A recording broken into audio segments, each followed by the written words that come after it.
And again, for the viewing audience, if we start talking over each other, it's not because we're being rude, it's because there's a little bit of a delay. So you'll have to bear with us. But let's start getting into the program in general. When we talk about cash management, what does that mean exactly, and why is it important for a business? Okay, it's a great question, Michael. Particularly right now in the middle of the COVID-19 dilemma that we're in. We've converted from a mindset in business from being profit-oriented and managing our bottom line to really focused on how we can both generate cash for our businesses, but also manage our cash resources so that we're keeping important supply chains open, paying payroll to the people who are dependent upon us for businesses. So cash management is a focal point of using all your available resources to help you determine what it is that you can control interior to your firms and what is it that you may not be able to control outside of your companies in turn, but you can help direct and potentially manage the outcomes that are associated with that. So in relation to that, there are two particularly significant areas that we focus on. The first is converting accounts receivable and sales into receipts and understanding the flow of cash that will come into the business by managing your accounts receivable and predicting your sales. The second really has to do with managing payments out and converting expenses into payments of payables or payments of expenses that match your cash resources. So cash management really revolves around managing those items that you can control and then helping direct and move items that you really can't because they're applicable to outside vendors, customers, seeing if you can help manage that system to help create or conserve cash for the businesses. Okay, so you've got a number of different moving parts here. You've got receivables. That's the money that is coming in from your customers and accounts. You've got your payables. That's the money that you're paying out to your vendors, the people who are providing you with goods and services so that you can provide your customers with their goods and services. There's also a third element as well, and that's your banks, right? Your lenders. And how do they fit into this? Okay, it's a great question. So when you think about cash management has a number of different components of it. The first relates to what you can do internally to generate cash flow, and that is conversion of receivables and inventory into cash, the conservation of payments out to vendors and other people. You also have two components as it relates to your debt. Now, most people who are in business have liquidity lines, the lines of credit that are available to them based either upon a formula of working capital, or they may not be tied into anything related to the assets of the business. So understanding and also having discussions with your lender as to what your availability is under that line of credit and how it may or may not have been impacted in this time period is extremely important. In addition to that, you may have other assets that are not working capital assets, such as building or equipment or other tangible assets that can be leveraged. And if you haven't already levered them up in terms of taking a mortgage out on your building or having an equipment lease on your equipment, that's also something that's a consideration in cash management, because you have what your inflows and outflows are. You also have to understand and manage the availability of cash to you from other resources such as your bank. So they're a really important cog in this circle that we strongly suggest that you have significant conversations with them about the availability that is there for you under your existing lines and existing debt instruments. So I think that that's an important idea, and the concept you've heard people talk about, cash is king. Profits and losses on during a particular period of time don't always equate to your cash position. Your cash position is more of a liquidity issue, and you can keep your business going even if you're suffering a period of short-term losses, as long as you have the cash available to continue to run your business. And the ways you can work that is, being in touch with your vendors, and that'll help you with your receivables, or rather your payables. Being in touch with your customers, that's on the receivables side, and being in touch with your banks and your other lenders, and that helps you develop lines of credit to make sure that you have the cash available to continue to run your business. Now, one thing that you preach to your clients is the value of forecasting your cash position. Not only a snapshot of where you are today, but what's your best analysis of what your cash position is going to be a week from now, a month from now, 2 months from now. Why don't you tell us a little bit about that? Sure, happy to. So in a different life, I did a lot of work in the insolvency and bankruptcy area. And one of the things that I learned from turnaround specialists was that in situations of crisis and declines, that our focus should turn from the profits and losses that are created in our business to being able to create a vision about what your cash flow can be and will be over periods of time. Now, cash flow forecasting tools are all about vision. It's all about giving you an opportunity to try to predict what may happen in the future if certain things happen. Now, the basis of a cash flow forecast is basically you go back to your history and you look to see what your cash flows have been generated from your receivables and your sales in the past. It's also about how you spent your money and your budgeting that was associated with your expenses during any period of time.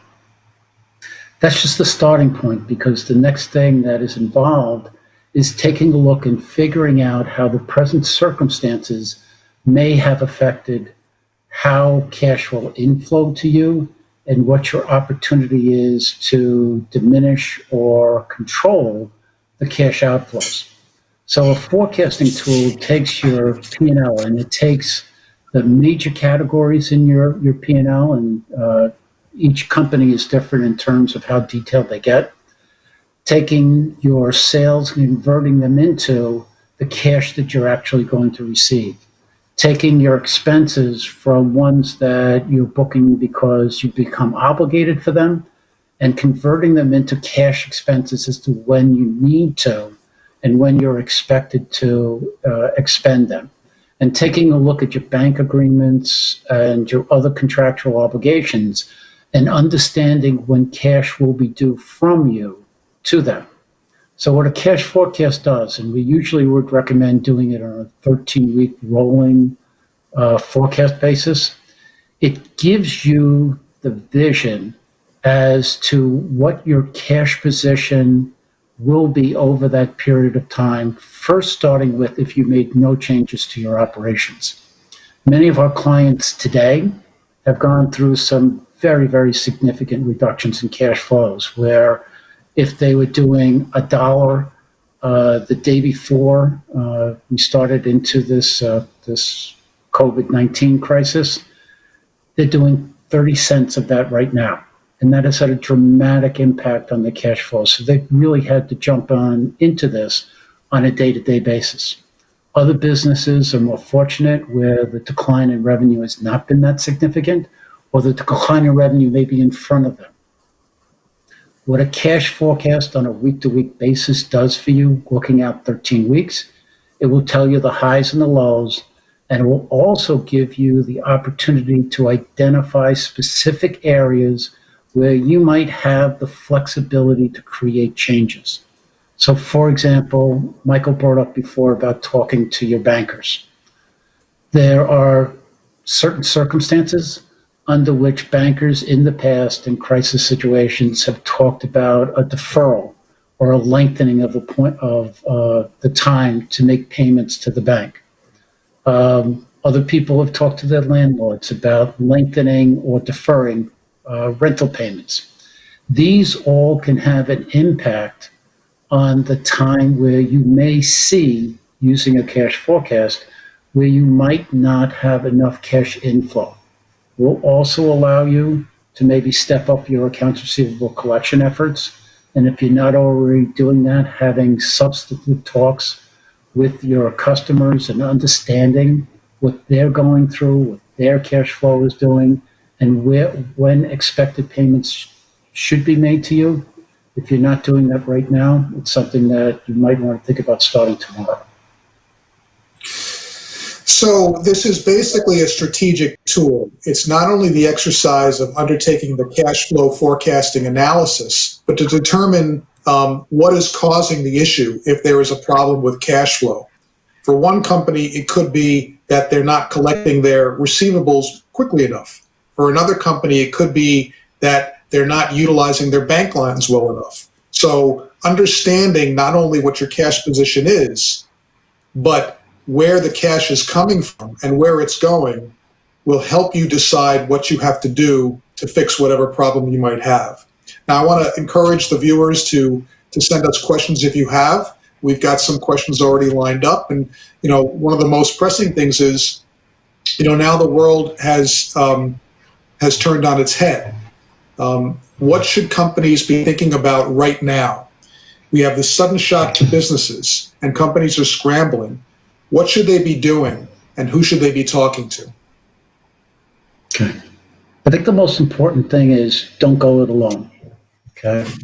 All of us in business, the people that we deal with, we deal with advisors, and you should be pulling in both your advisors and your internal teams, if you're lucky enough to have them, to talk about your approach to how you're going to address the issues that are in front of you.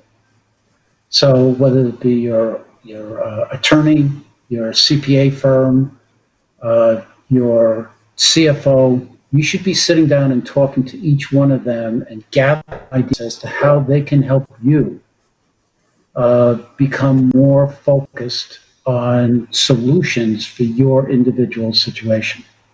In addition to that, your bank and your lenders are your most important lifeline, because they are the individuals that will provide you with the knowledge and the comfort that if you have availability under lines of credit, under long-term debt agreements, that you should have access to cash if and when you need it. And we'll talk a little bit more about it a little later about SBA loans and PPP loan from the stimulus.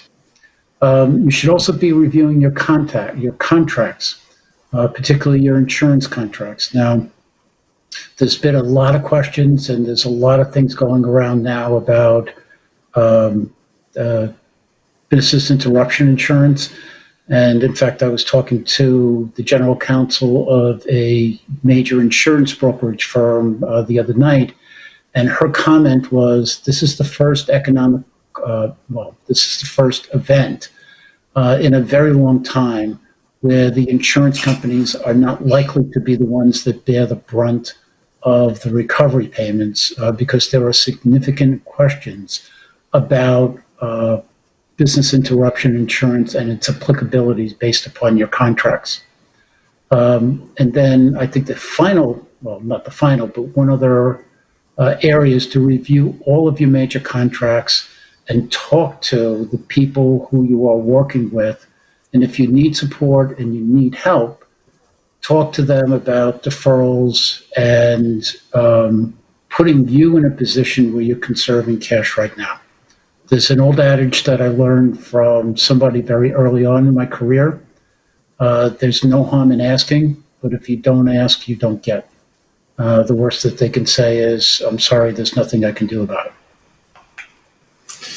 Yeah, so even though things could look particularly difficult right now, there are certain things, and there are still things that every business could do and should be thinking about. And you mentioned them. Review your contracts. There are force majeure clauses, things like that, that give you potential ways to resolve issues that might come up because you have an event that's happened that's completely beyond your control. Talk to your business partners, your customers and your vendors, and help each other out. Take the long view. Review your insurance policies. There might be something there that could be helpful to you. Concentrate on operational efficiencies and make sure that you're in constant contact with your lenders who are there, primarily to try and help you through these issues as well. Now, you mentioned that when you were talking to your colleague in the insurance industry that this wasn't an area that with COVID that the insurance companies are going to be able to step up. And that's a good segue into, the next part of our discussion, which is, how do we get through this? And we just had this massive $2 trillion stimulus package that came down from the government. Most people who follow these things believe very strongly that there will be additional stimuluses down the pipe.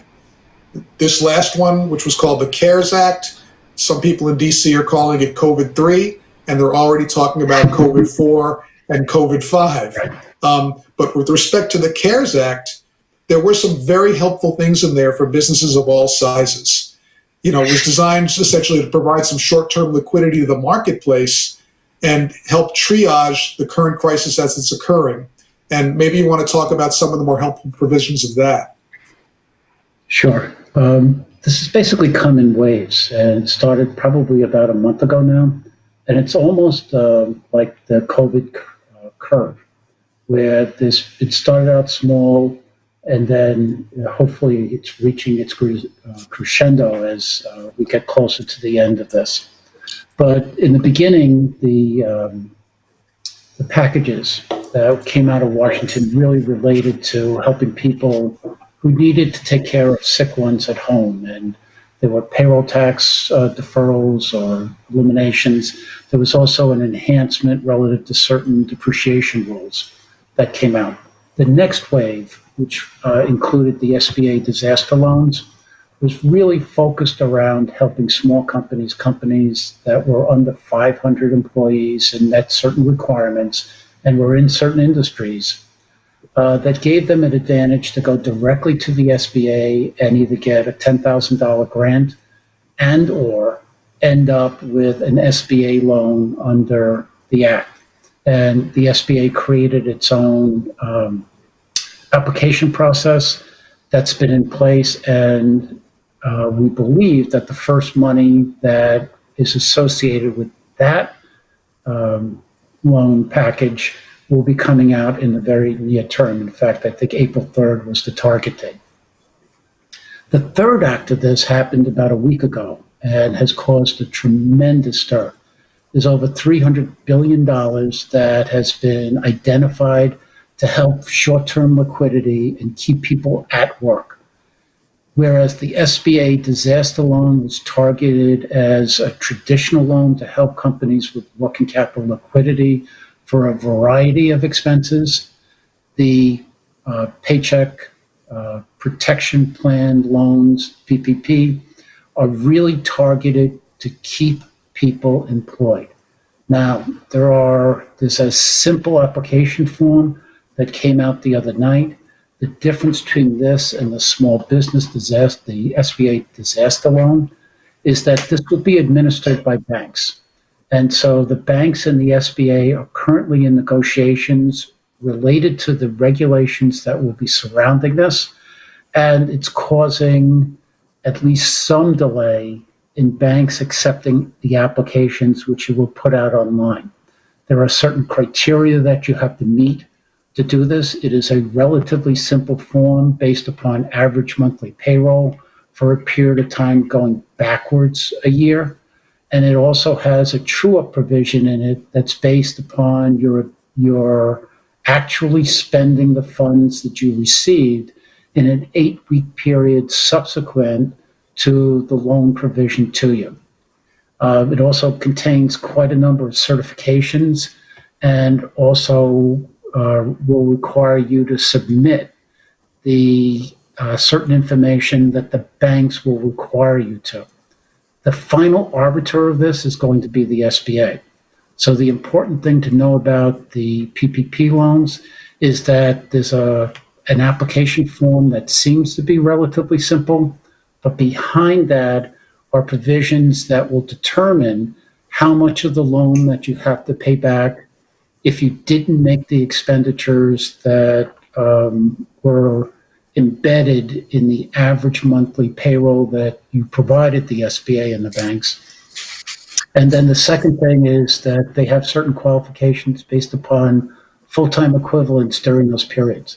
The beauty of the plan is that if you're continuing to employ people, it is money that is available to you for up to a 2-year period following the provision of the loan proceeds to you, and a portion of that based upon formulas that CPA firms, banks, and others are working on and have working models of, that could provide you the fact that it may actually turn out to be a grant, and you may have that loan forgiven, or at least a portion of the loan forgiven, with a payback on a loan that is you're paying 0.5% on, which is an extremely great rate at this point in time.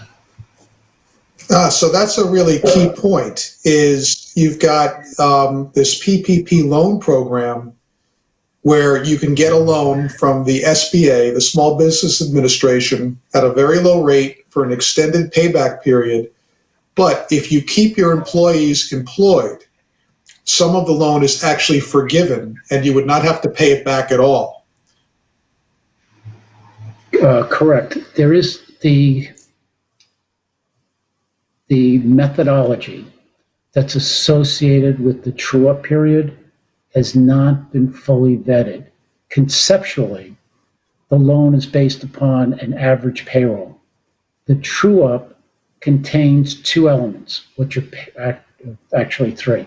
What your actual payroll was during the 8-week period subsequent to getting the loan, and what you paid in items like rent, utilities, payroll taxes. The combination of those two, with a limitation on the non-payroll items being no more than 20% of the total amount, being compared to the loan amount that you received under the program. And if you spent less than that, then there are some questions about how independent contractors come into play, how attribution rules relate to related companies. There are certain industries, such as hospitality, where the 500 employees is based upon locations versus total company. So there are many questions that are out there relative to how much you're really going to have to pay back when all this is said and done. And this is going to happen relatively quick. From every indication we get, the target date for the application process opening up is probably going to be no later than Monday and probably no earlier than tomorrow. There's also been a number of discussions of the fact that the amount of applications is probably going to far exceed the dollars that are available under this and what will happen. And that's where Michael talked about, I guess you would call it COVID-4, where there's another stimulus package that may come right behind this. But the best advice we're giving people right now is to understand the application process, to understand what the true-up may look like, to talk to your bank now, to understand what the procedures that they will be placing on these loans and how to do it. Many of the banks are only going to do it if you are a current customer of theirs. And there are few, if any, well, there are a few banks that are considering going outside of that. Some banks are creating portals so that you have to be able to use their electronic method to get to it. So the best thing you can do right now to see if your company could benefit from this package is to talk to your banker and talk to your financial advisors. They should know what the implications are, and they should be able to help you walk through what may be available to you under this provision of the CARES Act. One of the questions we got, Rich, was can you apply and qualify for both the PPP loan/loan forgiveness program and also the disaster recovery and relief loans that the SBA is also administering? Can you use both? Right now, the answer is yes, although you can't double dip and use the same types of expenses. That is a question that's best asked to your CPA firm, because as you go through both applications, there's a methodology to it. This loan is primarily focused on your employees and keeping them employed. The other loan is to help you in a very similar way to a traditional SBA loan, and has a longer vision to it that will take you beyond the 8-week periods that are covered by this. And that's a very important provision, a very important thought process in this, in that there is going to be relief for an 8-week period that's going to provide you cash, hopefully, to help you pay for your payroll. But there are longer cash flow issues that may be inherent to your business that occur after that 8-week period. So I would take a look at both. I would talk to your financial advisor and your bank about both, because anything you do here would have to be dovetailed with your current banking relationships. So the law is relatively new. The regulations are still being written. What's the best source of information for people who want to learn more about this? Where should they go to learn about it and to see what the application process looks like and the forms look like? Great question. The SBA.gov is usually the quickest and latest. They have the application form up, they have the instructions, they have some documentation relative to things that you should be aware. All CPA firms right now have information that is associated with this, ranging from how-tos and things to think about to computation sheets that will allow you to vision out and forecast what the true-up would be at the end, and maybe even how to calculate your average monthly payroll. Banks are a great source of this. They're going to be the first stop in this, and they are going to have to request information. I saw a list just about 15 minutes ago from a mid-sized bank in the Northeast that basically listed out 8 items, which included the backup support for their payroll calculation, certain tax forms that they required, and other information about the company and some of its filings. So you could also go to the bank, directly to the bank, and ask them for that. Any economic development in your states would have something on it.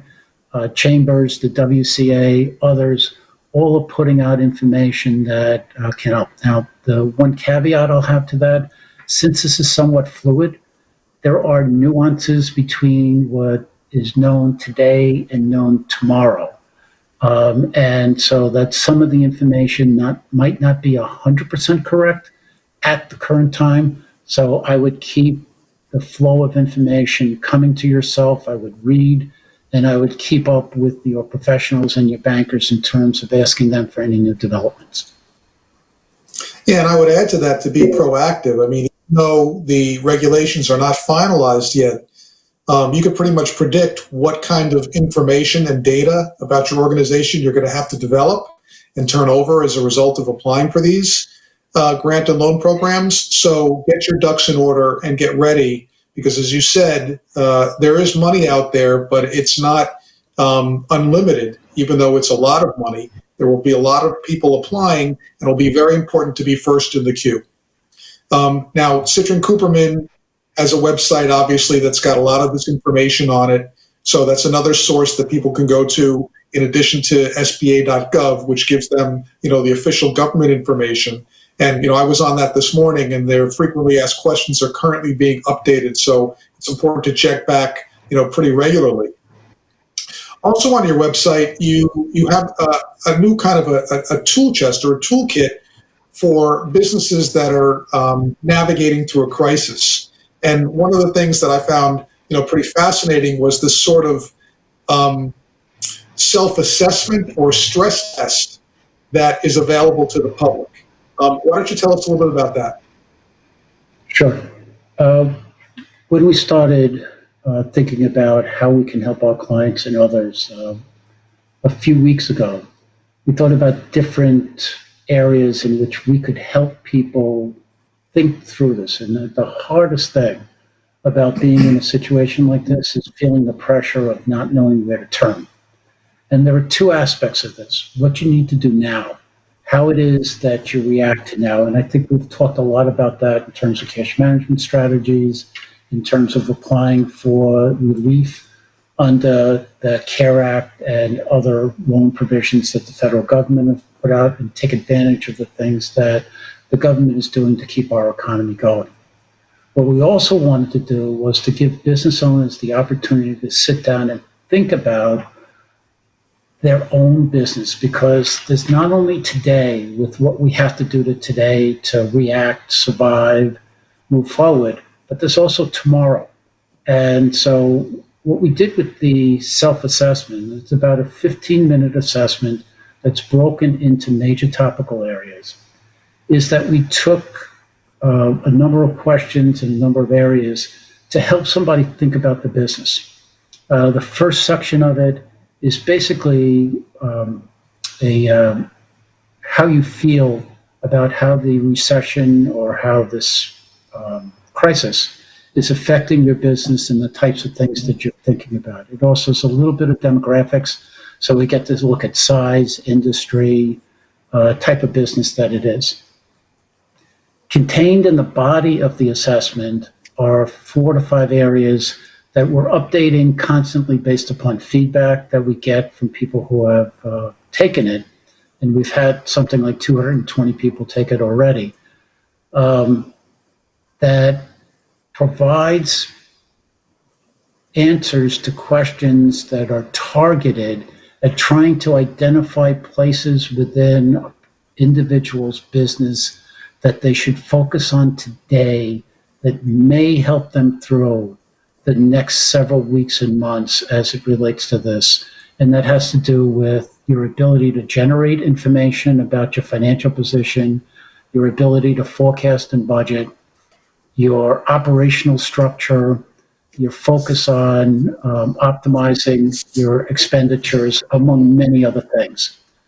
What happens when somebody completes the assessment is they get a 4 or 5 page report that are heat mapped, and we identify for the companies that complete them areas that we think they should be focusing on in terms of placing resources and mindset into working those areas, because these are the areas that we believe will help them get through the crisis or help them be prepared to get ready for the next step, which will be, let's say, a significant step forward for the economy. Rich, I think that's great, and that's probably a good place for us to start wrapping up. Just got some housekeeping items to talk about, and to tell the viewing audience that if you weren't able to tune in live, we're going to be posting this on our Facebook and LinkedIn pages. And Westchester County Association has also started private LinkedIn and Facebook groups where people can join and they can share their best practices and ideas and work together collaboratively to solve their challenges and the issues that they're having in their businesses. If you have any questions, you can reach us at info@westchester.org, and you can find COVID-19 related information on our website as well. That's westchester.org, and that's constantly being updated, so you should check back with that regularly. And if you want to learn more about Citrin Cooperman, you can go to their website at citrincooperman.com. So, Rich, I want to thank you for joining us today. Incredibly valuable information about the importance of cash management and how that can help businesses of all sizes not only work their way through a crisis, but be ready to take advantage of things when the economy eventually starts to turn. And I want to thank our viewing audience for tuning in. I want to thank our Platinum members at the Westchester County Association. And everybody, please stay safe and stay healthy. Thank you. Thank you.